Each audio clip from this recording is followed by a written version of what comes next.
भाइयों की कलाई सूनी रह गई। वे गए थे कि हम जल्दी ही पैसे लेकर के आएंगे। बहनों ने रक्षा सूत्र रखकर कुछ मिष्ठान मंगाया था, आरती भी सजाया था कि भैया की आरती करेंगे, और भैया पैसा लेकर के आने ही वाला है। एक भैया गया था पेमेंट उठाने, और यह है अमर राजपूत, यह डिलीवरी बॉय है। और दूसरा किसान है जयशंकर यादव, जो अपनी पत्नी को छोड़ने गया था। पत्नी ने कहा कि या तो हमें छोड़ो या फिर भाई को बुलाएंगे, लेकिन अन्य बहनें भी आ रही हैं, इसलिए हमको अगर छोड़ दोगे तो हम वहीं 2 दिन 3 दिन मायके रह लेंगे और फिर भाई को राखी बांध करके आ जाएंगे। भाई छोड़ देगा। 2 मामलों ने हमें विशेष रूप से हिला करके रख दिया है। काश यदि हम एहतियात बरतते, सावधानी बरतते तो ऐसा नहीं होता। बार बार हमारी फंडामेंटल ड्यूटी है, हम कहते रहते हैं, कोई सुने न सुने, लोग गाली भी देते हैं, लेकिन हमारा काम है कि यह एहसास कराना, कानून का पालन कराना और मर्यादा में रह करके यातायात के नियमों को देखना, धारण करना। आइए दोस्तों, सबसे पहले हम ले चलते हैं अमर राजपूत के पास, जिनकी उम्र लगभग 30 वर्ष है और विवाह 3 साल पहले हुआ था। यह मामला है उन्नाव का, जो कानपुर और लखनऊ के बीच में है। यह रोजगार के रूप में डिलीवरी बॉय का काम करते थे।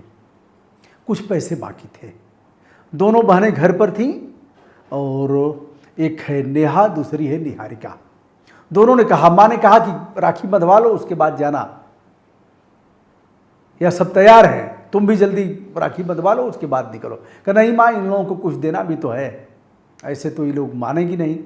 और ठीक है, बड़ी बहन नहीं लेगी नेहा, लेकिन छोटी वाली को तो देना है। कहा ठीक है, चलो आके देना बाद में, राखी बंधवा लो। वो मानता नहीं है, जाता है पेमेंट लेने। दोस्तों, उसी बीच जब पहुंचता है हरदोई पुल के पास, मोटरसाइकिल से जा रहा है, उसी बीच चाइनीज माझा, पतंग उड़ाने का प्रचलन है। चाइनीज माझा प्रतिबंधित है, लेकिन चाइनीज माझा आता है और फिर गले में ऐसे। अब चाइनीज माझा होता क्या है और उस पर किस तरह का प्रतिबंध है, कानूनी अपराध कैसे है, और फिर चाइना से आता कैसे है, इस पर भी हम बात करेंगे। फिलहाल हम दूसरी घटना पर भी चर्चा करेंगे, जयशंकर यादव, जिनका पोस्टमार्टम अभी हुआ है। इस मामले में क्या है, हम उस पर बताने जा रहे हैं। तो चाइनीज माझा गले में, अब गले में यह रस्सी जो जिससे पतंग उड़ाते हैं, वह जान कैसे ले लेगा, पूरा गला काट देता है, और कहीं लग जाए हाथ काट देगा, पेट में लग जाए तो पेट काट देगा। होता क्या है दोस्तों, यह पतंग उड़ाने की एक डोर होती है। पहले रस्सी थोड़ी भारी पड़ेगी, पहले हम लोग डोरा से उड़ाते थे, डोरा मतलब मजबूत डोरा होता था तो जान नहीं लगा। लेकिन अब समय बदला, चाइना ने देखा कि भारत में पागलों की संख्या अधिक है, तो ये हमारा जो चाइनीज माझा है, पागल कहने से अभिप्राय है कि लोग मानेंगे नहीं। छत से कितने लोगों की, कितनी माताओं की कोख सूनी हो गई, छत से बच्चे पतंग उड़ाते उड़ाते गिर गए, जान चली गई। कितने लोगों का, एक दरोगा को मैंने देखा, जान चला गया। पुलिस वाला था, दरोगा सिपाही मुझे याद नहीं है, गर्दन उड़ गई उसी। चाइनीज माझा कितना खतरनाक है। आइए, यह नायलॉन या प्लास्टिक के धागे से बना होता है। इसमें एल्युमिनियम ऑक्साइड यानी लेड, महीन कांच तथा लोहे के बुरादे मिला करके इसको बनाया जाता है। देखने में एकदम पतला, आपको दिखेगा नहीं। अगर 50 साल से अधिक उम्र का है तो व्यक्ति जल्दी देख नहीं पाएगा, अगर चश्मा उश्मा नहीं लगाया है तो। लेकिन यह इस तरह का घातक होता है, जैसे ही लगेगा वैसे ही रेत करके जान ले लेगा, रक्तस्राव होगा और जान चली जाएगी। तो इसमें डिलीवरी बॉय अमर राजपूत घायल होता है, उसे उठा करके लोग हॉस्पिटल ले जाते हैं। हॉस्पिटल ले जाने के बाद तब तक रक्तस्राव हो गया था और उनकी जीवन लीला समाप्त हो गई। माँ ने कहा यदि यह रक्षा सूत्र बंधवा लिया होता, बात मान गया होता, तो ऐसी इसकी जान नहीं जाती। माँ चूँकि उतनी जागरूक नहीं है, इसलिए उनका कहना है कि हमारे बेटे की गर्दन काटी गई है, इसकी जांच की जाए कि किसने पेमेंट के लिए बुलाया था। उनकी बात में भी दम है, जांच करनी चाहिए।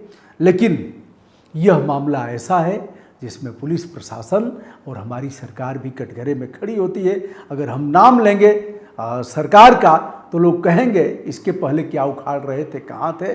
दोस्तों, ना काहू से दोस्ती ना काहू से बैर, बगैर किसी भेदभाव के यह चाइनीज माझा आता कैसे है? नंबर 1 नेपाल के रास्ते आता है, लेकिन अब हमारे देश में भी बनने लगा है जगह जगह। लेकिन इस पर एक तरह से देखा जाए तो पर्यावरण संरक्षण अधिनियम 1986 की धारा 15 के तहत इसमें 5 साल की सज़ा है और 1 लाख रुपए जुर्माना भी है। इससे पक्षियों की जान जाती है। अब पतंग उड़ाने में क्या अपराध है, इस पर हम बताएंगे। उसके बाद हम आएंगे जयशंकर यादव, जो हमारे ही ज़िले के मुर्की कला के हैं, मोहम्मदाबाद थाना क्षेत्र है, मोहम्मदाबाद तहसील भी है। उनकी मौत कैसे हुई है।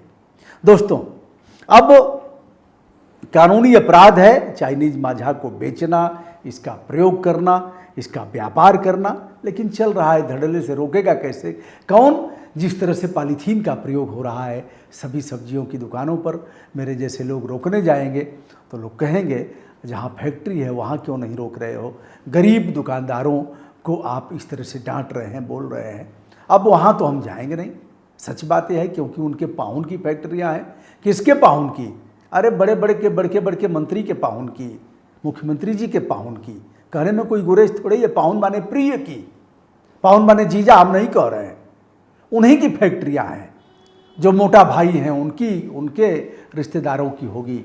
तो यह बंद नहीं होगा। गंगा जी का नाश पॉलीथीन ने किया है, यमुना जी का सर्वनाश पॉलीथीन ने किया है। नालियां जाम पॉलीथीन से होंगी, पॉलीथीन का कचरा समुद्र तक को तबाह कर रहा है। लेकिन इनके पाहुन की फैक्ट्रियों में पॉलीथीन बन रहा है, इसलिए रुकेगा नहीं। दोस्तों, जहाँ तक पतंग उड़ाने का सवाल है तो 60 मीटर से ऊपर आप पतंग नहीं उड़ा सकते। यदि आप उड़ाते हैं उसके ऊपर तो आपके ऊपर 2 साल की सज़ा और 10 लाख रुपए तक के जुर्माना का प्रावधान है। पशु क्रूरता अधिनियम के तहत भी धाराएं आप पर लगेंगी। तो दोस्तों, अब दूसरे मामले पर आइए। दोनों बहनें नेहा और निहारिका इंतज़ार करती रहीं कि भाई आएगा, उसके कलाई पर राखी बांधेंगे, मिठाई खिलाएंगे, उसकी आरती करेंगे। रह गया। दूसरा मामला है जयशंकर यादव, मुर्की अगाध, जिनकी उम्र लगभग 35 साल है। पत्नी ने कहा कि हमें पहुंचा दो। उन्होंने कहा चलो तुम्हें छोड़ देंगे हैं, और बहनें आई हैं। फिर लेकिन हम रुकेंगे नहीं, हम आ जाएंगे, क्योंकि हमको भी राखी बंधवाना है। गए। आज दुर्घटनाएं तो बहुत हुई हैं, कोई मानने वाला नहीं। हेलमेट वाला उसी गड़िया में लटका करके, ऐसे नीचे वहाँ लटका करके लोग चलेंगे। ऐसे ही है यहाँ, उसको लगाएंगे नहीं, बांधेंगे नहीं।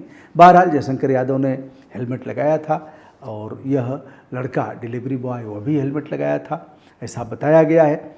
और अब इनका है, ट्रक ने रौंद दिया, हेलमेट छिटक करके दूर चला गया। या तो हेलमेट स्तरीय नहीं रहा होगा, या फिर हेलमेट का उन्होंने नहीं लगाया होगा, या सबके बाद ट्रक जब चढ़ेगा तो हेलमेट की क्या बिसात है, फिसल करके निकल गया और यह दबा करके जीवन लीला समाप्त कर दिया। ट्रक को पुलिस वालों ने पकड़ा है, इनका पोस्टमार्टम हुआ है। हमसे इन लोगों ने संपर्क किया, हम भी दो अभी जो जानकारी वैसे घटनाएं तो बहुत हुई हैं। दोनों के प्रति हमारी विनम्र श्रद्धांजलि। मैं अनुरोध करूंगा, जागरूक नागरिक की हैसियत से हेलमेट ज़रूर लगाएं और फिर यातायात के नियमों का पालन करें। बहुत तेज़ी से गाड़ी न चलाएं और डीएल हर हालत में बनवा लें।